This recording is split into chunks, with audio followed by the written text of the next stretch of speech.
ఎక్కువ డబ్బులు సంపాదించాలి అనే ఉద్దేశంతో అసలు సేఫ్టీ మెజర్స్ ఫాలో కాకపోతే మాత్రం చాలా ప్రమాదం వస్తుంది. అందుకే ఈ సంఘటన ఒక ఆధారంగా తీసుకుని ఒక ఎంక్వైరీ కమిటీని ఇస్తున్నాను, high level committee. They will go through total scrutiny.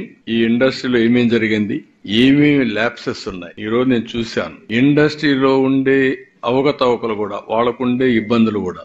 ఈ రోజు ఇంత సీరియస్ ఇష్యూ జరిగిన తర్వాత, ఇంతమంది చనిపోయిన తర్వాత ప్రమోటర్ ఎవరైతే ఫ్యాక్టరీ పెట్టాడో ఈ should have come. That is his responsibility, fundamental duty. రాకుండా ఎక్కుండే ప్లాంట్ మేనేజర్ కి అప్పచెప్పేసి వెళ్ళిపోయే పరిస్థితికి వచ్చాడు. ఇంతవరకు మా అడ్మినిస్ట్రేషన్ కూడా టచ్ దగ్గర రాలేదు. అది కరెక్ట్ అప్రోచ్ కాదు. నాకు ఇండస్ట్రీస్ రావాలి, అదే మరిగా ఇండస్ట్రీస్ ని గౌరవిస్తాం. మీరు కూడా బాధ్యత తీసుకోవాలి. బాధ్యత తీసుకోకుండా టేక్ ఇట్ ఫర్ గ్రాంటెడ్, మేము పెట్టుబడి పెట్టాం, మా ఇష్ట ప్రకారం చేస్తాం అంటే కుదరదు. ఆ విషయం గుర్తుపెట్టుకోవాల్సిన హెచ్చరిస్తున్నా. ఈ రిపోర్ట్ వచ్చిన తర్వాత ఎవరు తప్పు చేసినా వాళ్ళని వదిలిపెట్టాం.